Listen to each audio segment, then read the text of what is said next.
नमस्कार, कंज्यूमर अड्डा में आपका स्वागत है। आपके साथ मैं हूं विपिन भट्ट और आज हम बात करेंगे एक अलग तरीके के साइबर फ्रॉड की, जिसका नाम है डिजिटल अरेस्ट। साहस का टेस्ट। जी हां, डिजिटल अरेस्ट को कुछ ऐसे समझें कि किसी ने आपको कॉल किया और बताया कि भाई आपके साथ तो ये गड़बड़ है। फॉर एग्जांपल, मैं सीबीआई से बोल रहा हूं या मैं टीआरएआई से बोल रहा हूं, मैं किसी भी एक जांच एजेंसी का उन्होंने नाम लिया, या फॉर एग्जांपल सिंपली पुलिस से बोल रहे हैं और आपके आधार कार्ड पे तो ये फ्रॉड हुआ है, आपके आधार नंबर पे तो इलीगल ड्रग्स गए हैं, या आपका एक ऐसा कुरियर है जिसमें से ड्रग्स पाए गए हैं।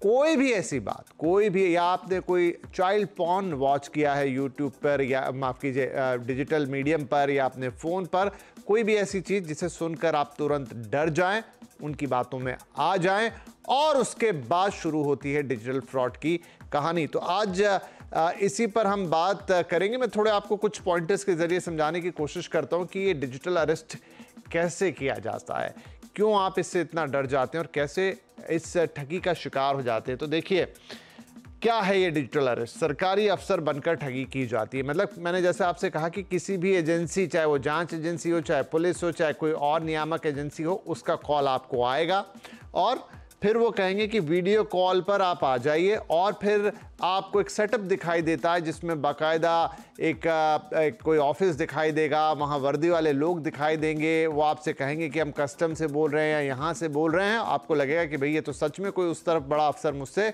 बात कर रहा है। विक्टिम को डराकर फिर वसूली की जाती है। वो फिर आपको बातों में उलझाते हैं।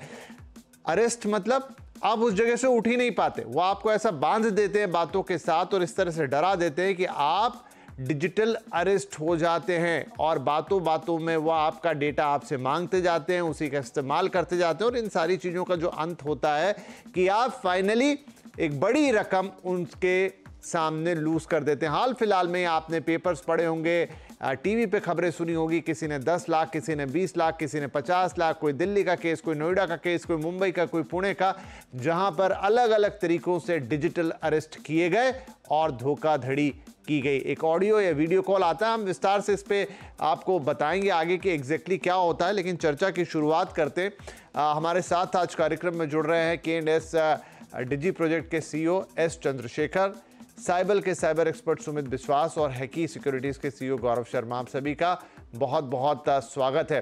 तो चंद्रशेखर साहब, आपसे ही शुरुआत करते हैं। मैंने एक मोटा एग्जाम्पल तो दे दिया कि डिजिटल अरेस्ट क्या होता है। इन दिनों काफी ज्यादा इस तरह के फ्रॉड सामने आ रहे हैं। क्या कारण है? क्या ये जो शिकार इसका बन रहे हैं इतना आसान है डिजिटल अरेस्ट के जरिए कि आप बस किसी को बोल दो कि ये हो गया है और वो आपकी बात मान के घंटों बैठा रहेगा आपके सामने? क्या हो रहा है? तो जो लोग ये डिजिटल अरेस्ट वाले क्राइम कर रहे हैं, ये आदमी के साइकोलॉजी पे और मनोविज्ञान पे खेल रहे हैं। तो इनके टारगेट जनरली होते हैं जो थोड़े से बुजुर्ग लोग हों, जो अकेले हों, जिनके पास पेंशन फंड हो। और डिजिटल अरेस्ट के माध्यम से उनको ये बोला जाता है कि आप और किसी को मत बताइए, नहीं तो आपके घर वाले भी इस का शिकार हो जाएंगे। तो बड़े सटीक तरीके से ये टारगेटिंग होता है कि बुजुर्ग हो, जिसके पास पैसे हो, और किसी ऐसी एजेंसी का नाम लेते हैं जो दिल में भय पैदा कर देता है। तो ये सब चीज़ों का इस्तेमाल करके, और हमेशा डिजिटल अरेस्ट के दौरान ये बोला जाएगा, अगर दिल्ली का कोई टारगेट है तो वो बोलेंगे कि हम मुंबई से बात कर रहे हैं, इसीलिए हमको वीडियो कॉल पे आना पड़ रहा है, आप और किसी को मत बताइए, नहीं तो उनको भी प्रॉब्लम हो जाएगा। और कुछ ऐसी ऐसी जानकारी देंगे जिससे आपको ये विश्वास हो जाएगा कि वो लोग सच में सरकारी लोग हैं। या तो वो मोबाइल नंबर का कुछ अंश बताएंगे, या आपका आधार कार्ड का कोई अंश बताएंगे, और फिर आपका जो विश्वास है वो जीत लेंगे। उसके बाद जैसे आपने बोला, वो सरकारी दफ्तर दिखाएंगे, यूनिफॉर्म में कोई आदमी आएगा, बोलेगा कि मैं आपको बचाना चाहता हूँ, वो सहानुभूति प्रकट करेगा, और फिर उनसे उनको बचाने के लिए उनसे पैसे लेगा। तो सुमित जी, ये बताइए कि ये तो एक फाइनल क्राइम सीन लग रहा है कि आपको डिजिटली अरेस्ट किया, लेकिन जिस तरीके से वो अपना टारगेट चूज कर रहे हैं, जैसा चंद्रशेखर जी बता रहे कि आमतौर पे बुजुर्ग लोग, आमतौर पे ऐसे लोग जिनके पास थोड़ा पैसा इकट्ठा हो, या वो आसानी से आपके झांसे में आ जाएं, क्या इसके लिए कोई पहले रेकी की जाती है, पहले कुछ डेटा इकट्ठा किया जाता है कि आखिर किसे टारगेट करना है, किसके बैंक अकाउंट में कितने पैसे होंगे, ये कब घर पे अकेले रहते हैं, क्योंकि एट रैंडम तो शायद किसी को कॉल जा नहीं सकती। इसका सबसे पहले ना मैं ये बताना चाहूँगा कि सबसे पहले thank you for calling me on this. दूसरा इसका रीज़न क्या है ना, सबसे पहले जितने भी आप साइबर क्राइम क्रिमिनल्स की बात करते हैं, थ्रेट एक्टर्स की बात करते हैं, इनका मेन एजेंडा ये होता है कि प्रोफाइल क्रिएट करना। जैसे किसी ऑर्गेनाइजेशन में आप इंटरव्यू के लिए कैंडिडेट्स को बुलाते हैं, वो अपना रेज्यूमे बनाते हैं, राइट, जिससे आप उनका प्रोफाइल जान सकते हैं वो क्या करते हैं। थ्रेट एक्टर्स का भी यही काम होता है। ये क्या करते हैं कि ये देखते हैं कि किस इंसान के पास किस टाइप का पैसा है, किस टाइप का ट्रांजैक्शन हो रहा है। उसके बाद ये क्या करते हैं, ये 3 स्टेज में ये आपका जो अटैक होता है ये करने की कोशिश करते हैं। पहला रहता है, जैसा आपने बताया, जैसा चंद्रशेखर जी ने भी बताया कि वीडियो कॉल, ऑडियो और वीडियो कॉल, राइट, ये कॉल आएगा आपके पास। दूसरा रहता है कि ये एक स्टेज क्रिएट करते हैं। आज की डेट में हम आर्टिफिशियल इंटेलिजेंस यूज़ करते हैं, हम अपने ग्रोथ के लिए यूज़ करते हैं, बट ये सारी चीज़ें साइबर क्रिमिनल्स भी यूज़ करते हैं। उसके बेसिस पे ये पूरा एक सेटअप क्रिएट करते हैं। जैसे चंद्रशेखर जी ने भी बताया कि अगर आप बॉम्बे में हैं तो आपको बताया जाएगा कि आपके नाम से जो इलीगल एक्टिविटी हो रही है वो दिल्ली में हो रही है, पौंडीचेरी में हो रही है, कहीं पे भी हो रही है, इसलिए हम वीडियो कॉल पे आ रहे हैं। इससे क्या होता है कि वो प्लेटफॉर्म क्रिएट करते हैं डर का, पैनिक का। उसके बेसिस पे फिर उसके बाद जो थर्ड स्टेज आता है वो रहता है कंपल्शन, और एक सेंस ऑफ अर्जेंसी क्रिएट करते हैं। ये जितने भी आपके बुजुर्ग लोग रहते हैं, बिकॉज इनके पास अवेयरनेस नहीं है, राइट, इसके बाद इनके पास एक पेंशन फंड आ रखा है, इनके पास एक एफडी है, तो ये डर जाते हैं फैमिली मेंबर्स का कुछ यूज़ करके। इनको डराना बहुत ईजी होता है। द सोल्यूशन फॉर दैट कि आप सबसे पहले आप जाएं, उनको अवेयर करें। जैसे हम आज की डेट में बताते हैं, पहले हम सबको बताते हैं कि आप लिंक पे क्लिक ना करें, OTP ना बताएं आप फ़ोन पे। बट आज की डेट में साइबर क्रिमिनल्स बहुत एडवांस हो चुके हैं। वो क्या करते हैं, एक बार आपका आधार कार्ड या फिर कुछ फ़ोन नंबर, कुछ बेसिस पे आपको कुछ ऐसा क्रिएट करके स्टोरी बताएंगे कि आप एज अ पेरेंट, मेरे भी पेरेंट्स हैं, सो आई नो, मेरे as a parent they will come to know, कि वो समझ जाएंगे कि हाँ ये हमारे फैमिली मेंबर के साथ कुछ हो रहा है। सो इट्स बेसिकली आप वो ट्रस्ट क्रिएट करते हैं और वो पैनिक का सिचुएशन क्रिएट करते हैं जिसका वो फायदा उठाते हैं। गौरव साहब, मैंने यहाँ तक भी सुना कि एक तो ये ठगी करते हैं, मतलब ऐसे लोगों को जाल में फंसाते हैं, जैसा अभी हमारे मेहमान कह रहे हैं कि जिनके पास पैसा हो, एफडी रखी हो, बुजुर्ग लोग जिनके पास तुरंत देने के लिए कुछ हो। किस तरीके से आप पूरा ट्रांजैक्शन करवाते हैं, क्योंकि क्या कहेंगे कि मैं आपको एक अकाउंट नंबर दे रहा हूं, इसमें ये पैसे ट्रांसफ़र कीजिए, इस तरह की चीज़ें करते हैं। मैंने तो यहाँ तक सुना, मुझे पता नहीं इस तरह की घटना सच में हुई या नहीं, क्योंकि बातों बातों में बहुत सारी चीज़ें सामने आती है, कि आपसे ऑनलाइन ही लोन लेने को कहा गया कि आप एक क्विक लोन लीजिए और उसके ज़रिए हमें ये पैसे भेजिए, और ये हुआ भी। क्या इतना वो सब कुछ कर जाते हैं आपसे बैठे बैठे, 5-6 घंटे में इतना करा जाते हैं? ये चीज का आंसर ऐसे ओके, तो सबसे पहले तो हाँ जी, ये सवाल गौरव जी से। सबसे पहले तो इसका thank you so much Vipin ji for inviting me over here, right. ये एक आपको इसके बारे में बताने के लिए ना, तो सबसे पहले मैं आपको एक किस्सा बता देता हूँ। ये आई थिंक सो शिमला जिले का किस्सा है, जहाँ पे एक जो फौजी रिटायर है वो अराउंड अपनी पूरी पेंशन लेके, सारा जो उनको पैसा इकट्ठा होके वो लेके आए थे, एंड अराउंड वो 20-25 लाख का कुछ था, ठीक है।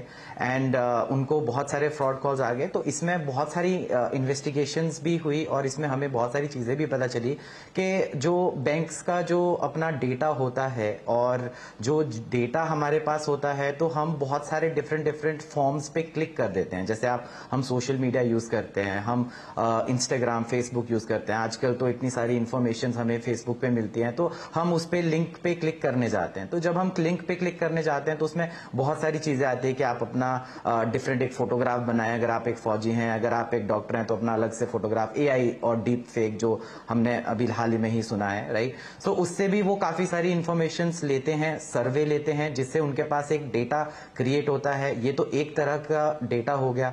और दूसरी तरह का डेटा जो आपके जो डिफरेंट जो आपके बैंक वेबसाइट्स है, डिफरेंट जो बैंक सिनेरियोज हैं, सो उसमें भी बहुत सारे अटैक्स होते हैं, तो उससे भी बहुत सारा जो डेटा लीक होता है, तो उनको एक इजी वे मिल जाता है इन्वेस्टिगेशन और उनको देखने का कि किन लोगों के पास और किन लोगों के अकाउंट में बहुत सारा अमाउंट है। और जब उनको ये चीज पता चलती है, then they do the further part of that one. वो उनको कॉल करेंगे, बहुत सारे कॉल करेंगे और उनको नंबर ऑफ लिंक सेंड करने की कोशिश करेंगे जिससे वो उस पे फिश अप हो जाएं।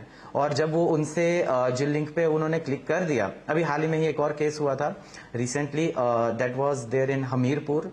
वहां पे मुझे कॉल आया फ्रॉम साइबर सेल के सर इसमें आप हमें कैसे मदद कर सकते हैं। तो उसमें भी लाइक सेम केस था। उसमें यू कैन से एक पर्सन को बहुत सारे कॉल्स आ गए थे और वो एक ही चीज कह रहे थे कि आपके व्हाट्सएप से एक मैसेज आया है, आपके व्हाट्सएप से एक मैसेज आया है। सो उनको एक कंसर्न हो गया कि अब मुझे किस तरह का मैसेज, मेरा व्हाट्सएप नहीं चल रहा है, उनका व्हाट्सएप ओपन नहीं हो रहा है और वो किस तरह का मैसेज आ रहा है। सो वो एक मैसेज आ रहा था कि आप एक ऐप डाउनलोड करें। तो ये बहुत ज्यादा ठगी जो रैकेट्स हैं वो बेसिकली इसमें काम कर रहे हैं और आपको ये आश्वासन इतना दे देते हैं कि आपको लगता है कि नहीं, ये actually they are calling a genuine person, and then आप उसमें सोचते हो कि ओके तो मुझे कुछ करना चाहिए। देन वहां से आपको रिपोर्टिंग का सिलसिला वहीं से स्टार्ट होता है और आप सोच में पड़ जाते हो कि हाँ मुझे ये चीज करनी चाहिए। और हाँ, यही जो चीज है, तो यही चीज है, थोड़ी आश्चर्य की बात है चंद्रशेखर साहब की। चलिए ठीक है, मेरे ऊपर कोई ऐसी कॉल आ गई जिसने मुझे साइकोलॉजिकली थोड़ा इम्पैक्ट किया,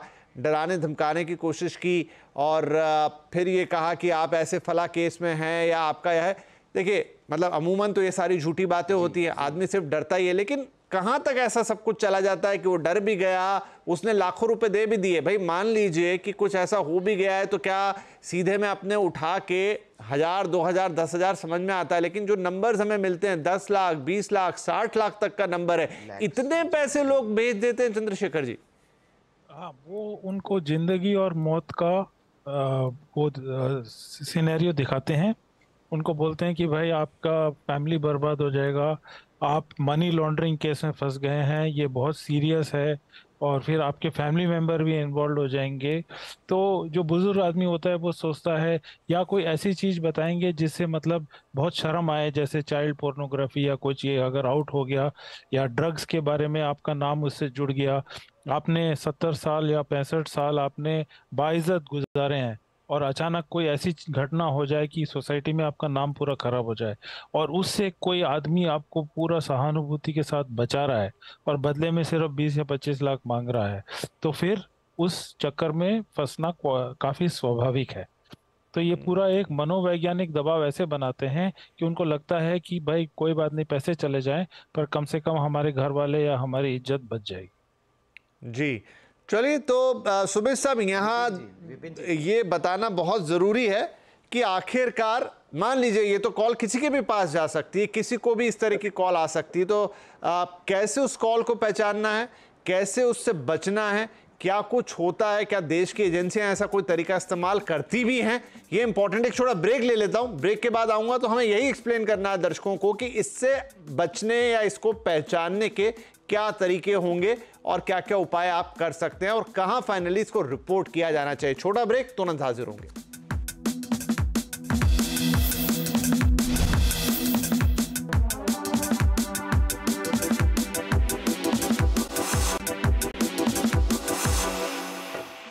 वेलकम बैक। डिजिटल अरेस्ट, साहस या टेस्ट। आज हम बात कर रहे हैं इसी के ऊपर कि किस तरीके से साइबर फ्रॉडस्टर्स इन दिनों आपको कॉल करके, खासतौर पे वीडियो कॉल करके, और खासतौर पे हमारे बुजुर्गों को एक तरीके से गिरफ्तार कर लेते हैं, हटने नहीं देते कैमरे के सामने से, और इस दौरान उन्हें डराते हैं, धमकाते हैं, साइकोलॉजिकली उन पे इंपैक्ट बनाते हैं और उनसे लाखों रुपए ठग लेते हैं। अब आप पहचानेंगे कैसे इस चीज को? तो सुमित साहब, आप देखिए, ये कॉल किसी के भी पास जा सकता है और कोई भी इसका शिकार बन सकता है। क्या वो चीज होगी कि आप पहचान पाएं कि भैया ये तो गलत कॉल आ रही है, इसको तो शुरू में ही काट दो या इसको रिस्पॉन्ड मत करो? जी, आप डेफिनेटली ये पहचान सकते हैं। कुछ तरीके होते हैं। जैसे सबसे पहले मैं ये बताना चाहूँगा कि जितने भी ये हैकर्स होते हैं, स्कैमर्स होते हैं, ये सबसे पहले क्या करते हैं, आप दो चीज़ों पे ये आपका फ़ायदा उठाने की कोशिश करते हैं। सबसे पहला चीज़ होता है आपका ग्रीड, जो आपको लगता है कि आपको ईज़िली पैसा मिल सकता है, जो आज हम देखते हैं लॉटरी स्कैम होता है, जॉब स्कैम होते हैं, कॉल सेंटर स्कैम वगैरह होते हैं। दूसरा जो होता है वो होता है डर, पैनिक सिचुएशन क्रिएट करने का। अब इससे बचने का तरीका कैसे होता है, 3 स्टेजेस में करते हैं। सबसे पहले आपने जैसे बताया विपिन जी कि आपको एक वीडियो कॉल आता है, ऑडियो कॉल आता है। सबसे पहले तो आपको अगर व्हाट्सएप में कोई अननोन नंबर से कोई भी कॉल आता है, आप ना उठाएँ। बिकॉज़ आपको व्हाट्सएप इज़ आपकी पर्सनल चीज़ है, आपके पर्सनल मैसेजिंग ऐप है। आपको वही कॉल उठाने चाहिए जो आपको आपके कॉन्टैक्ट्स में से आ रही है, नंबर 1। नंबर 2, अगर जब आप कॉल पे रहते हैं तब आपको सबसे पहले ये कुछ प्लेटफ़ॉर्म क्रिएट करने की कोशिश करते हैं, आपको डराने की कोशिश करते हैं। एक आपको पूरा ऐसा सिनेरियो बना देंगे जहाँ पे आपको दिखेगा कि आपको एक इंडिविजुअल कॉल कर रहे हैं जो दिखा रहे हैं कि वो पुलिस है, कहीं हिमाचल प्रदेश से है, कर्नाटका से, कहीं से है। दूसरा, आप उसी कॉल पे आपको पुल किया जाएगा और आपको बोला जाएगा कि ये कंसल्टेंट है किसी टेलीकॉम डिपार्टमेंट के या कहीं के, राइट? फिर उसके बाद आपको दिखाया जाएगा कि ये लोकल पुलिस स्टेशन से भी है या यहाँ से आपके नाम पे लीगल चीज़ें हैं। अब इससे होता ये है कि आप वहीं उसी मोमेंट पे आप डर जाते हैं। सबसे पहला चीज़ उन्होंने क्या किया, प्लेटफ़ॉर्म सेट कर दिया। दूसरी चीज़ जो आपको समझनी है कि ये आपको प्योर प्ले डराने की कोशिश की जा रही है, क्योंकि आप क्रिमिनल नहीं हैं, आपने कुछ गलत नहीं किया, तो आपको डरने की क्या ज़रूरत है। थर्ड थिंग होता है एक सेंस ऑफ अर्जेंसी। आपको किसी न किसी तरीके से, चाहे वो सिम्पैथी यूज़ करके या फिर किसी न किसी अर्जेंसी के ऊपर आपको बोला जाएगा कि आप इतने पैसे पे करिए। सिंपल सी बात है, जब आप किसी आप अब डिजिटल एरा में हैं हम फ़ोन यूज़ करते हैं आजकल। फ़ोन बात करने के अलावा बहुत चीज़ें करते हैं। अगर आप फ़ोन के अलावा अगर आपको कोई रैंडम इंसान आके आपको अगर पूछता है कि आपका बैंक नंबर क्या है, आपसे पैसे माँगता है रैंडम, आप देते हैं? तो यही सवाल ऑडियंस की तरफ है कि आप जब रैंडम इंसान को पैसे नहीं देते या तो आप अपना इन्फॉर्मेशन नहीं देते, तो आप रैंडम फ़ोन के ऊपर आप क्यों एक्ट करते हैं? ये राइट। किसी भी हो सकता है। सही है। एक चीज गौरव ये भी सुनने में आई कि ये कॉल आते हैं वो कंप्यूटर्स के द्वारा किए जाते हैं, तो जो अमूमन 10 डिजिट का नंबर हमारे पास आता है वो नहीं होता, ये 9 डिजिट होगा, कई बार 11 होगा। क्या इससे आप पहचान सकते हैं, मतलब ऐसा कोई अननोन कॉल आए, वो वीडियो कॉल है या ऑडियो कॉल है और डिजिटल माध्यम से आ रहा है, तो आप उसके डिजिट काउंट करें? जी, जनरली इसमें क्या रहता है कि आपके पास जब भी कोई कॉल आता है तो उसमें जब भी कोई अननोन नंबर कॉल आता है तो उसमें आपका कंट्री कोड रहता है। जैसे अपना इंडिया का जो कंट्री कोड है वो +91 है।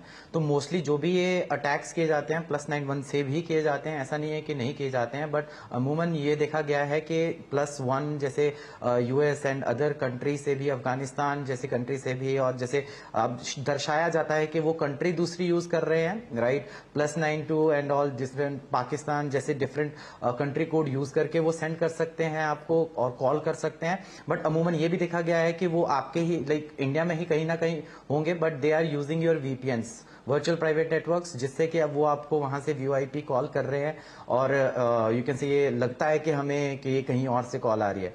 और अधिकतम ये भी अभी रिसेंट की न्यूज है, अभी जो आपका अटैक रिसेंटली एक साइबर क्राइम में गुड़गांव में, I was there also the part of it. So we have actually got 133 और 140 people, they were working into this particular racket, or they were also not knowing कि they were doing these kind of attacks, right? So the people जो वहाँ पे hired थे, जो वहाँ पे काम कर रहे थे, उनको भी ये सारी चीजें पता नहीं थी, but they were doing that particular thing as a job role.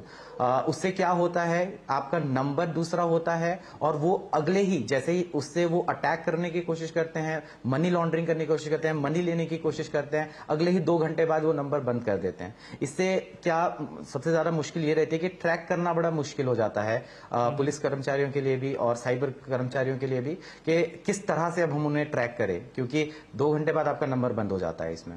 ठीक है चंद्रशेखर साहब, एट लास्ट सवाल ये कि ऐसी बहुत सारी घटनाएं तो हमारे संज्ञान में आती ही नहीं होगी, क्योंकि बहुत सारे लोग बताते नहीं हैं, छुपाते हैं, उनको लगता है ये कैसे बताऊं, थोड़ी शर्मिंदगी वाली बात भी होती है, या कईयों के साथ हो सकता है कि पूरी तरह फ्रॉड ना होता हो, लेकिन नंबर 1 तो इनको रिपोर्ट करना ज़रूरी है। अब सरकार ने चक्षु पोर्टल बना रखा है, नंबर्स भी निकाल रखे हैं, कि या कितना आसान है इनको रिपोर्ट करना और कितनी आसानी से दर्शक या जो भी लोग देख रहे हैं शो, या जिनके साथ भी ऐसा हो या ना भी हो, और अगर उन्हें लगता है ये कहीं हो रहा है किसी के साथ, रिपोर्ट कैसे करना है? हाँ, ये सबसे अहम सवाल है और ये चक्रव्यूह से कैसे बाहर निकलना है ये भी आपको दर्शकों को बताना जरूरी है। तो सबसे पहले तो अपने बैंक को आपने इन्फॉर्म करना है कि इस तरह की घटना घटी है और ये आपका अकाउंट नंबर है और इस अकाउंट में हमने पैसे भेजे हैं। तो बैंक को सूचित करना बड़ा ज़रूरी है। तो किसी एक बैंक अकाउंट में आपका पैसा जो जाता है, उसके बाद उस पैसे को ये स्कैमस्टर्स और छोटे छोटे भागों में बांट देते हैं, उससे ज़्यादा और भी छोटे भागों में बांट देते हैं। इसको ये क्रिमिनल्स चूरा करके बोलते हैं कि हमने अमाउंट को चूरा कर दिया। तो जितना जल्दी हो सके बैंक को बताना है, नेशनल साइबर क्राइम पोर्टल में अपना शिकायत दर्ज करना है। उस शिकायत दर्ज करने के बाद एक रेफरेंस नंबर मिलता है। उस रेफरेंस नंबर को लेके साइबर क्राइम निकटतम साइबर क्राइम पुलिस स्टेशन में जाके अपनी रिपोर्ट दर्ज करवानी है। और इसके बाद पुलिस क्या करती है कि उन बैंक अकाउंट्स को फ्रीज जी। कर देती है और जितना पैसा है वो वहीं पे रुक जाता है ठीक है। और उसके बाद कानूनी कार्रवाई होती है। मैं कई ऐसे केसेस भी जानता हूं जहां कुछ हद तक लोगों को पैसे वापस मिल गए हैं। एक बार पुलिस के पास ये फ्रोजन अकाउंट के पैसे आ जाते हैं, उसके बाद ये लोग वो सुपरदारी और इंडेमनिटी बॉन्ड उनको देना पड़ता है कोर्ट के सामने, जी। जिसमें उसके बाद उनको ये पैसा तो वापस रिपोर्ट मिल सकता करना है। बहुत जरूरी है। मतलब आप इसको छुपाइए मत, अपने बैंक को बताइए, अपनी निकटतम साइबर क्राइम सेल को बताइए। ऑनलाइन किस तरीके से आप इसकी शिकायत कर सकते हैं, बाकायदा एक फोन नंबर भी है 1930। ये सब आपकी स्क्रीन पे लगातार चल रहे हैं। और एक इंपॉर्टेंट बात आपको कार्यक्रम खत्म करने से पहले बता दें कि देश में डिजिटल अरेस्ट जैसा कोई सिस्टम एग्जिस्ट नहीं करता। ना पुलिस, ना कोई दूसरी जांच एजेंसी, ना कोई संस्था डिजिटल अरेस्ट जैसा काम करती है। तो इस नाम पर अगर आपसे कोई भी फोन आए और वो कहे कि हम फलाने ऑफिस से, फलानी एजेंसी से, फलाने पुलिस स्टेशन से बोल रहे हैं और अब वीडियो कॉल पर आइए, आप समझ जाइए कि ये एक फर्जी कॉल है। और मान लीजिए वो असल भी है किसी कारण से, तो आप एक बार मना कर देंगे तो दोबारा ऐसा कुछ नहीं है कि आप पे क्राइम रजिस्टर हो जाएगा, दोबारा आपसे पहुंचेंगे अगर कोई जेन्युइन बात कहीं हो भी रही होगी। अमूमन तो ऐसी कोई चीज एग्जिस्ट नहीं करती और कोई जांच एजेंसी और पुलिस आपसे वीडियो और ऑडियो कॉल पे ऐसी बातें नहीं करेगी। तो यही बात ध्यान रख लेंगे तो बहुत कुछ सही हो जाएगा। बहुत शुक्रिया आप तीनों मेहमानों का, आपने बड़ी इंपॉर्टेंट बातें यहां पे बताई। एंड आई होप कि इस तरह के जो फ्रॉडस्टर हैं, इस तरह के जो स्कैम्स होते हैं, अब जितनी अवेयरनेस जाएगी शायद लोग उतना जागरूक होंगे और उतना हम बचाव कर पाएंगे। बहुत बहुत धन्यवाद।